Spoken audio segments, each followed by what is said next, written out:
എന്തല്ല നമ്മുടെ ജീവിതത്തിലെ ഇങ്ങനത്തെ ഒരു 3 അവസ്ഥ നമുക്ക് ഉണ്ടായിട്ടുണ്ടോന്നുള്ളേ. ആദ്യത്തെ നമ്മൾ ചാടിക്കയറി എന്തെങ്കിലും ചെയ്യുക, പ്രത്യേകിച്ച് നമ്മളൊന്നും ആലോചിക്കില്ല, ഒരു നിയമങ്ങളില്ല, ഒന്നുമില്ല, ചാടിക്കയറി നമ്മൾ എന്തെങ്കിലും ചെയ്യുക. രണ്ടാമത്തത് നമ്മൾ ഇങ്ങനെ ചാടിക്കയറി നമ്മളൊന്നും ചെയ്യുകയില്ല, നമ്മൾ കുറച്ചും കൂടെ ഒന്ന് ആലോചിച്ച് പറക്കി എന്നിട്ട് നമ്മൾ ചെയ്യുള്ളൂ. അല്ലെങ്കിൽ നമ്മൾ ബാക്കിയുള്ളവർ ഇങ്ങനെയൊക്കെ ചെയ്യുമോ, അല്ലെങ്കിൽ ആൾക്കാർ അറിഞ്ഞു കഴിഞ്ഞാൽ എന്താകും എന്നൊക്കെ ആലോചിച്ചിട്ടുള്ളൊരു ഒരവസ്ഥ.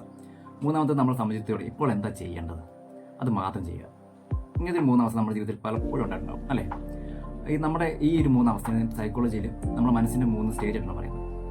ആദ്യത്തെ സ്റ്റേജ് അത് ഐഡിയ ആണ്. അതായത് നമ്മൾ ചാടിക്കയറി എന്തെങ്കിലും ചെയ്യുക.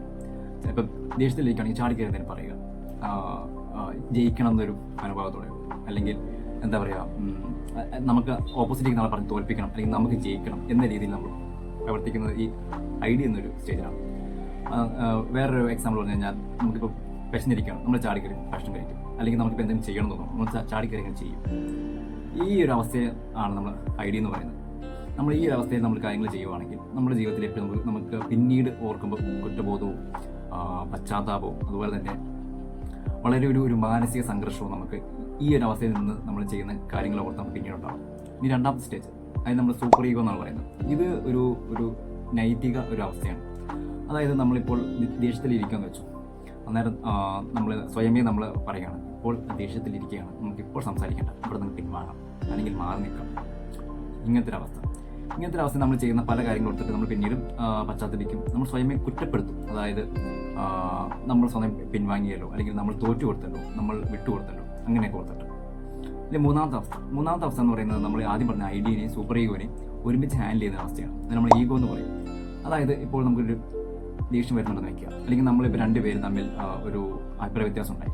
ഇപ്പോൾ നമ്മൾ മനസ്സിലാക്കുകയാണ് അദ്ദേഹത്തിനും ദേഷ്യമുണ്ട്, എനിക്കും ദേഷ്യമുണ്ട്, അതുകൊണ്ട് ഇപ്പോൾ സംസാരിക്കേണ്ട, അത് പിന്നീട് സംസാരിച്ച് പരിഹരിക്കുക എന്നുള്ളത്. ഈ ഒരു അവസ്ഥയാണ് സൂപ്പർ ഈഗോ.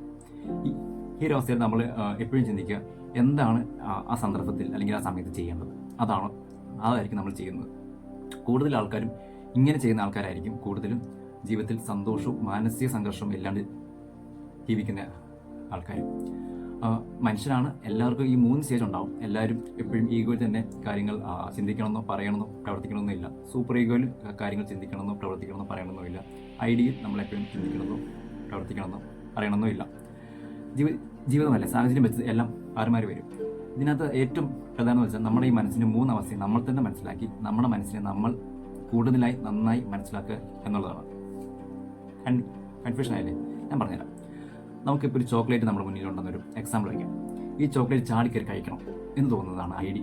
അതായത് സ്പോണ്ടേനിയസ് ആയിട്ട് നമുക്ക് തോന്നുന്ന ഒരു കാര്യത്തിൽ നമ്മളെടുക്കുന്ന തീരുമാനങ്ങൾ, കാര്യങ്ങൾ, അതാണ് നമ്മൾ ഐഡിയ നമ്മൾ ഉൾപ്പെടുത്തുന്നത്. രണ്ടാമത്, നമുക്ക് ചോക്ലേറ്റ് ഉണ്ട്, കഴിച്ചു കഴിഞ്ഞാൽ നമുക്കത് ആരോഗ്യത്തിന് ഹാനികരമാകും എന്നൊരു തിരിച്ചറിവും അവിടെ നിന്നൊരു പിൻവാങ്ങലും. ഇതാണ് സൂപ്പർ ഈഗോ. ഇനി മൂന്നാമത്തത്, ചോക്ലേറ്റ് അല്ലേ, നമുക്ക് ഭക്ഷണമെല്ലാം കഴിച്ചു കഴിഞ്ഞിട്ട് ഒരു കഷ്ണം, ചെറുതൊരു കഷ്ണം എടുത്ത് കഴിക്കാം. ഇതാണ് ഈഗോ. ഇവിടെ നമ്മൾ നോക്കിക്കഴിഞ്ഞാൽ ഈഗോയിൽ നമ്മൾ ഐഡിയയിലും സൂപ്പർ ഈഗോയിലും നമ്മൾ കണ്ട കാര്യത്തെ കൂടുതൽ എൻഹാൻസ് ചെയ്ത് സമചിത്തതയോടുകൂടി, അല്ലെങ്കിൽ അപ്പോൾ എന്താണ് ചെയ്യേണ്ടത് എന്ന രീതിയിൽ ചിന്തിച്ചാണ് നമ്മൾ ചെയ്യുന്നത്. ജീവിതത്തിൽ എപ്പോഴും നമുക്ക് പലതരം സന്ദർഭങ്ങളും സിറ്റുവേഷനും എല്ലാം ഉണ്ടാകും. നമ്മൾ ഈ 3 സ്റ്റേജിൽ നിന്നും ആൾക്കാർ പ്രവർത്തിക്കാം. നമ്മൾ പ്രവർത്തിക്കാം, നമ്മുടെ ഓപ്പോസിറ്റിൽ നിൽക്കുന്ന ആൾക്കാരുമാണെങ്കിൽ പ്രവർത്തിക്കാം. അപ്പോഴെല്ലാം നമ്മൾ ഈ 3 കാര്യം മനസ്സിലാക്കി ആൾക്കാരോട് പെരുമാറുക. അങ്ങനെ പെരുമാറുകയാണെങ്കിൽ നമുക്ക് കൂടുതൽ മാനസിക സംഘർഷങ്ങളും പ്രശ്നങ്ങളും എല്ലാം ഒഴിവാക്കി നല്ലൊരു ജീവിതം നയിക്കാനാവും.